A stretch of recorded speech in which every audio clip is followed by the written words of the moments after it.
one of the things I've repeated a few times now is that I'm perfectly willing to engage with the Kamala Harris doesn't do enough hard-hitting interviews criticism if it's coming from someone who admits Trump rarely does hard-hitting interviews. And when you point to how many interviews he does without noticing that they're almost always insane softballs, I have a hard time taking you serious. And occasionally, Trump thinks he's doing a softball interview on a network like Fox News. And mostly it is, but someone like Maria Bartiromo gets a crazy idea to, for a second, do an actual interview and ask a real question, even though she loves Trump. And it leads to what you're about to watch play out. Answers so incomprehensible or not addressing the question that even Maria Bartiromo, who's a big Trump person, seems distraught by what she's hearing. Let's start with this. It's because you've said you want to eliminate taxes on tips, eliminate taxes on Social Security, on overtime pay, ending the double taxation of Americans living abroad, a proposal to make car loans interest tax deductible. By the way, before going further, please make sure if you're not already, you've clicked that subscribe button as we're working our way to 1 million subscribers. That was said. You said that in Detroit. You even introduced this 15% corporate tax rate for companies who produce in America and hire American workers. But how will you pay for it? The Committee for a Responsible Budget says your plans will increase the debt by $7.5 trillion. But they don't know. The Wall Street Journal said that your plans will increase the debt and deficits more than Kamala Harris's.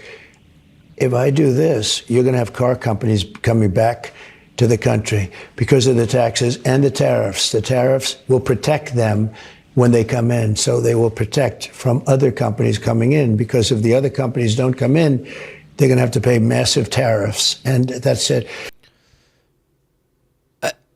That just does not answer the question at all. I know at some point, it's not in this clip, but at some point he talks about how Elon Musk is going to be the secretary of cutting waste or something. I'm going to create a new position and he's going to cut so much waste, but Trump can never define what that means. Trump can never explain how he's going to compensate for these gargantuous tax cuts. All he can say is we're going to have incredible growth that's going to produce more wealth such that government revenue is increased even with the tax cuts.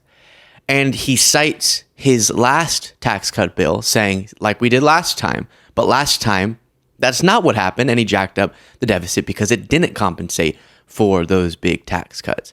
He doesn't understand or doesn't care enough to explain the outcome, the actual outcome of the policies he's proposing. I think even Maria Bartiromo understands that. Here's more. What about the criticism, and the Journal has done this as well, that if you do put something like a 200% tariff on a product, that it's only going to mean higher prices for consumers? No, it's not. No, it doesn't mean that. It's got to be passed on somehow. No, Maria. All I'm doing is saying, I'll put 200. No, Maria, they're like, you're talking about normal tariffs. I'm talking about magic Trump tariffs that you put on and it actually lowers the costs and taxes China. Or 500, I don't care.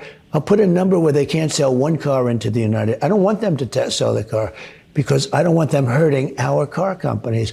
We're going to have a lot of companies moving into the United States. When I use 200, I'm using it as a number. I don't want their car. They will not be able to sell cars. I'm not going to let them build a factory right across the border and sell millions of cars into the United States and destroy Detroit further.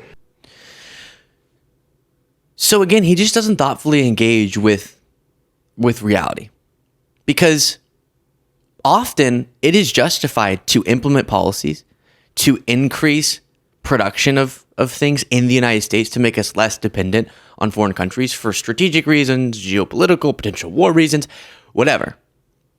Trump doesn't engage with the fact, though, that in the case of cars or parts for cars or part of the supply chain that produces those cars being in different countries, just like so many other products, is because U.S. companies have found cheaper ways to produce the products because other countries will offer that. And so by doing some of the things he's talking about, you can still argue that that's the best thing to do, but you have to admit it's going to cause price increases.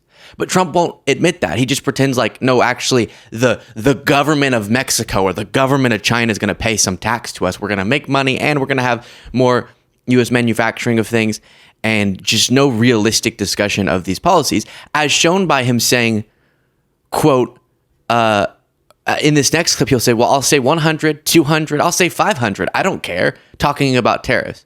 I don't care is not the answer I want from a presidential candidate about their own policies. Your thinking is the threat of a 200% tariff will stop them from taking the car. So you won't actually have to do it, so you're not going to actually push prices higher. I never until now I said 200. I'm using that just as a figure. But you say 200 a lot. Oh, I'll say 100, 200, I'll say 500. I don't care. They're not going to bring cars into this country from Mexico and destroy what car companies we have left. But much more than that. So if Trump, as I've said many times, implemented the policies that he seems like he's advocating for, like an across-the-board big tariff on all foreign imports or Chinese foreign imports, and with no real explanation of how he's going to adjust for the outcome of that, all you'd see is just big increases for U.S. consumers. You're not going to have China paying us a tax, as he explains it. U.S. consumers are going to feel the burden of that. But then it gets even more confusing when he goes, and actually on this particular sector or on this product, I'm going to put 200 or 500. I don't care. And what do you mean you don't care? So we don't even know, are we supposed to judge that as a policy or it's a figure of speech, as he seems to be trying to say? It's all very confusing, which you think would be a turnoff for people. Don't you want to know what it is that he's advocating for and not have to decipher through abstractions, as Tim Scott says we should? And I don't mean this in an insulting way, because people have a lot going on in their life. I think it's because a lot of people, particularly those who are supporting Trump on this, also don't quite understand what it is that's being discussed. Friend of the show, David Pakman, demonstrated this in front of a Trump supporter during a recent interview. So when it comes to Trump, do you dislike his policies or him as a person or both? I don't dislike Trump as a person in the sense that I've never met the guy. So I think he has a lot of personality traits that make him completely unsuited to being president. And also, I think his policy prescriptions, to the extent that they exist and he understands them, which is a different part of it. A lot of the stuff Trump talks about, he still doesn't know how tariffs work. We're 8 years into this thing, 9 years in. He still thinks China pays the tariffs when they're paid by American companies. I've seen him talk about tariffs. Very confused guy. Wait, so China's not paying tariffs right now? The tariffs are paid by the American companies that import the Chinese goods. That's the way it's such a fundamental, and I see you looking a little confused on this one. Yeah, I'm confused. This is the way tariffs work. What Trump did is place. So again, it's not about insulting anyone or making judgments about anyone. It's just that Trump gets away with a lot of this because a lot of people haven't yet taken the time, given, I assume, all the other things going on in their life and all the things they do know a lot more about, to inform themselves on what Trump's talking about, the category of a political discussion that Trump's operating within. And so he can just sort of say things. And I've heard pollsters talk about the phenomenon of Trump actually gets away with speaking in quote unquote abstractions or saying things that are really incoherent, but that denote a feeling that then people resonate with.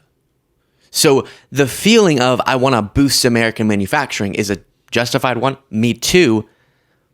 Biden-Harris's policies have been doing so in an unprecedented way, not through impulsive across-the-board tariffs, but instead, actually in some areas, through strategic tariffs, limited tariffs, and then also investments otherwise.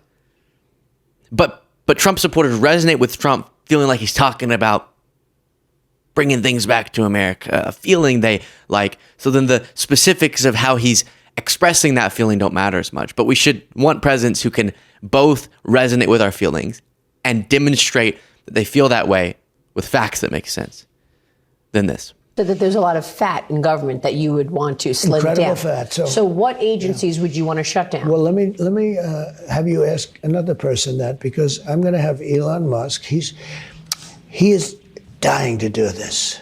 You know, he's a great business guy, actually. You think of him for science and rockets, and every time I think he's telling me about a new screw that was developed, he's developed a new screw. Screws are difficult, and it's made out of titanium, and it's so exciting. But you know what? He's a great business guy, and he's a great cost cutter. You've seen that. And he said, I could cut costs without affecting anybody. So he will be in the cabinet? Not in the cabinet. He doesn't want to be in the cabinet. He just wants to be in charge of cost cutting. We'll have a new position, Secretary of Cost Cutting, okay? I'm going to, this is what he's saying. I'm going to cut taxes at an unprecedented scale. No tax on tips, no tax on overtime, keeping the last tax cut, no tax on Social Security, massive tax cut for wealthy folks. Friend of the show, Aaron Rupar, is predicting by Election Day, Trump's just going to say, I'm not going to tax anything anymore. But that's not going to impact our deficit and debt somehow, because we're going to grow so much that the limited taxes we have left are going to be bringing in so much revenue. In part because of tariffs, we'll be making so much money from other governments, even though that's not how tariffs work. But if you don't like my tariff policy, don't worry about it, because I don't actually mean it. I'm just saying words. 100, 200, 500. I don't really care. How am I going to cut fat in a way that won't affect anyone? I don't know. Ask Elon Musk. That's the policy platform that you're going for? And drill, baby, drill, even though we're already drilling at record highs. And then they get on to Vice President Kamala Harris for saying one sentence that seems sort of vague right before explaining in particulars what her policy platform is.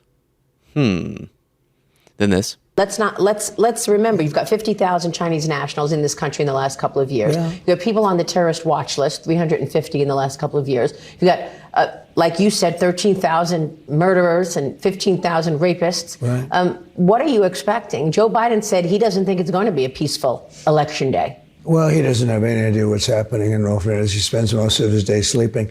I think the bigger problem is the enemy from within, not even the people that have come in and destroying our country. By the way, totally destroying our country. The towns, the villages, they're being inundated. All those villages. But I don't think they're the problem in terms of election day. I think the bigger problem are the people from within. We have some very bad people. We have some sick people, radical left lunatics. And I think they're and it should be very easily handled by, if necessary, by National Guard, or if really necessary, by the military, because they can't let that happen. Did you hear what he just said? He gets asked about the topic that he spends all day fear-mongering about, which is undocumented immigration, I guess.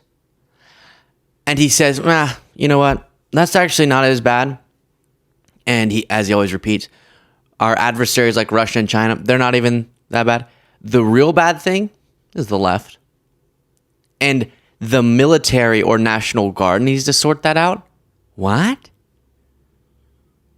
At a different part, I don't know if it was this interview or one of the others we're talking about today, as an example of the enemy within that's worse, he lists Adam Schiff.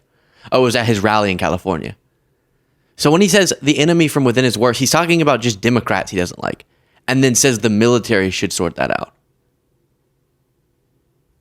Gallup polling says only 57% of Americans are very or somewhat confident that their votes this year will be accurately cast and counted. Well, probably the right. percentage who say they are not at all confident in the vote is now 19%. It was 6% in 2008. I don't feel confident. When you have mail-in voting, Jimmy Carter had a commission on it. Nobody does mail-in voting. Now, you look at other countries, France, they go to paper ballots.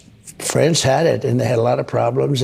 But you don't want to discourage people from mail-in voting. No, I don't. Look, we have to win the election, then we have to really fix this whole thing, because you need... Okay, yeah, on to his normal things there. But I think Maria Bartiromo there was playing into the, isn't it crazy? Now 19% of people say they're not at all confident. And then 24% say not too confident. Only 57%, which is just the amount of Democrats or left-leaning independents in the country, say, very confident, isn't that stunning? What does that say about the Biden administration? No, what does that say about MAGA's lies about our elections is the real question. Let me know what you thought of that in the comments. Support the show, get the bonus show by clicking the join button below.